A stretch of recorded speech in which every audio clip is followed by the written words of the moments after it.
palpitação, as extremidades ficavam frias, eu suava frio. Na minha cabeça eu ia morrer.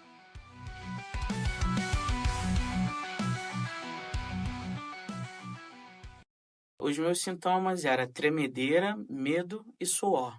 É como se eu tô aqui, tô bem, só que aparece um compromisso, ou eu preciso sair para alguma coisa, e a partir do momento em que eu fecho o portão da minha casa e começo a andar na rua, entro dentro de um ônibus ou dentro de um carro, parece que qualquer ligação que fizerem para mim vai ser de alguém que faleceu, de alguém que passou mal. Eu nunca acho que vai ser uma ligação boa. A síndrome do pânico é uma condição complexa e a gente tem que entender que ela vai além da ansiedade e do medo que são comuns no nosso cotidiano e na nossa vida como um todo.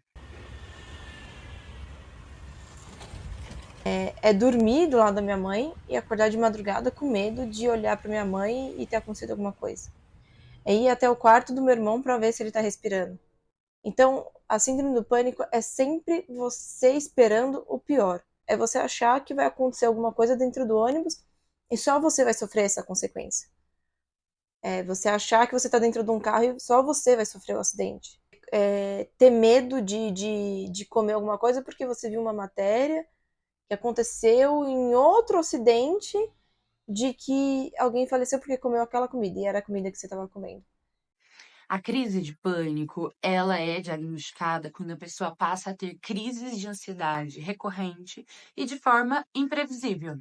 E essa mesma imprevisibilidade faz com que a pessoa comece a ter uma coisa que a gente chama de evitação antecipatória, ou seja, pelo medo de ter a crise, ela deixa de ir em lugares que possam desencadear esse episódio nela. Então, por exemplo, ela pode deixar de conseguir pegar o transporte público, ela pode deixar de frequentar lugares cheios que tenham muitas pessoas, por exemplo, shoppings, mercados ou shows que ela tanto gostava, e pode chegar até um ponto da pessoa não conseguir sair de casa por conta dessa evitação em ter uma nova crise.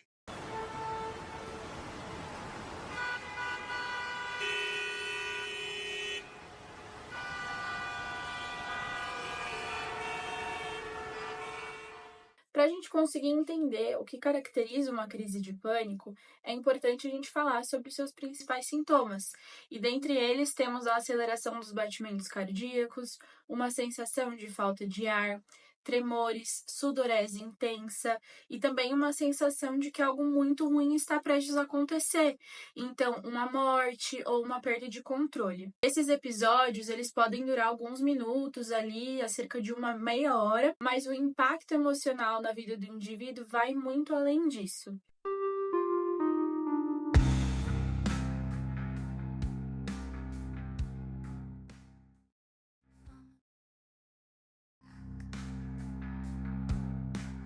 Eu lembro da primeira crise que eu tive.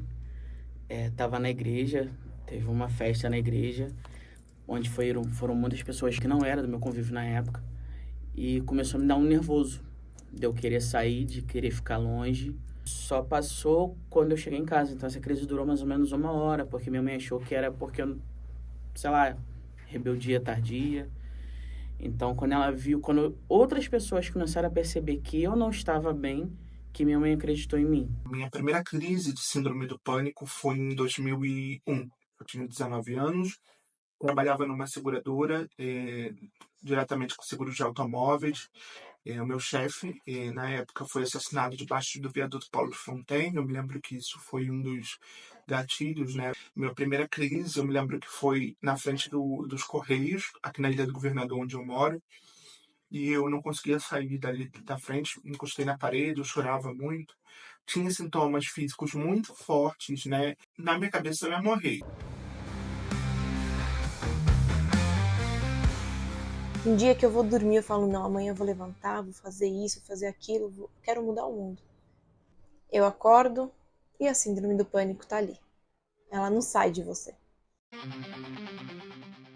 Eu queria lembrar muito quando foi que começou a minha síndrome do pânico. É difícil eu lembrar, assim, o momento certo. Só que eu acho que desencadeou depois do falecimento do meu pai, que já tem uns 3 anos e meio. Diversos fatores podem contribuir para o surgimento de uma síndrome do pânico. Algumas pessoas elas têm uma predisposição genética, ou seja, um histórico familiar de parentes que possuíam ou possuem algum tipo de transtorno de ansiedade ou algum tipo de transtorno mental. Além disso, temos também os fatores ambientais. Então, ambientes que são muito estressantes, vivências desgastantes, como problemas financeiros, problemas familiares, problemas no trabalho. Eu me lembro que eu também sofri muito preconceito no sentido religioso, né? É, minha família, parte da minha família era religiosa, e aí eu me lembro que eles me oravam, me rezavam em cima da cama, porque eu fiquei muito mal mesmo, de forma como se eu estivesse incorporando com alguma outra coisa. Outras pessoas falavam que não era nada, né? Que era coisa da minha cabeça, ou que era. Enfim, sempre minimizando uma doença que realmente me afetava muito. Situações como assalto, situações como acidentes, às vezes que não nem é comigo, mas é com uma pessoa próxima. Já adiciona um gatilho e eu já começo a ficar com medo de morrer. Agora, o que foi complicado foi continuar na profissão. Eu sou fotógrafo. E o fotógrafo, ele tá no meio de um montão de gente que não conhece. E lidar com a crise de pânico no meio de um montão de gente que tá te pagando e não deixar ninguém perceber, esse foi punk. De ter que estar com uma toalhinha no bolso e disfarçando para secar o suor.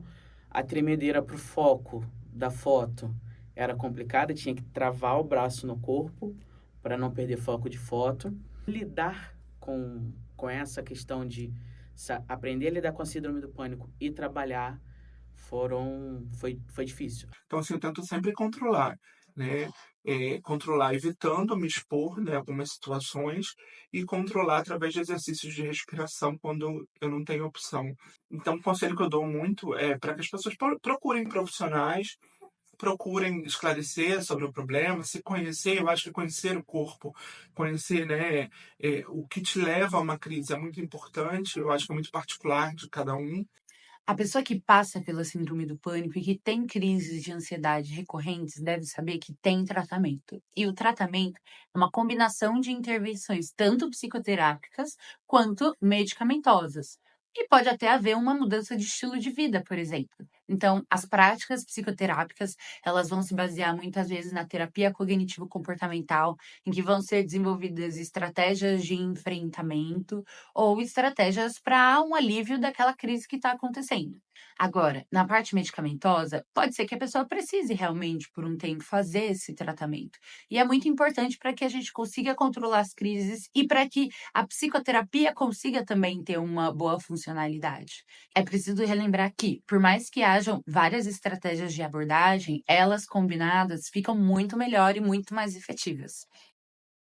Eu botei na cabeça que eu tinha que vencer ela de alguma forma, já que o remédio só não estava adiantando. Então eu optei por tratamento de choque, de ir pra rua, de fazer o que eu tinha que fazer, faculdade, trabalho, igreja, porque senão eu ia estar na minha casa até hoje sem conseguir sair. Se eu pudesse, eu me curaria disso. É importante a gente lembrar que buscar ajuda não é sinônimo e não é sinal de fraqueza. Pelo contrário, é um passo essencial para a melhora e pelo cuidado da sua saúde mental. A medicação muitas vezes pode ser necessária. E não necessariamente ela é uma medicação que vai ficar para o resto da sua vida. Ou seja, é um tratamento como qualquer outro. Você usa por um tempo e depois, você estando bem e estável, é possível fazer a retirada dessa medicação.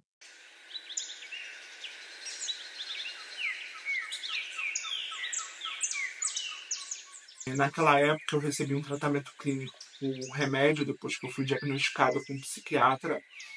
E esse medicamento foi, assim, primordial naquele início, porque os sintomas estavam muito fortes, eu tinha muitas crises. Depois teve o período de desmame. Hoje em dia eu não preciso utilizar desses remédios.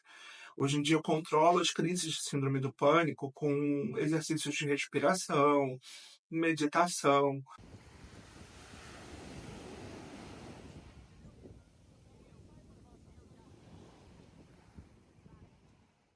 E para aqueles que convivem com alguém que possui a síndrome do pânico, que possui esse transtorno, a sua compreensão, o seu cuidado e a sua empatia são essenciais para esse indivíduo. Serena tempestade que sorrateira se espalha, no peito um trovão, no ar a tensão. Medo profundo que insiste em ficar, mas a força no silêncio, a coragem no escuro, e em cada batalha um porto seguro. Se o medo profundo insiste em ficar, me acalmo, respiro, um novo dia vai raiar.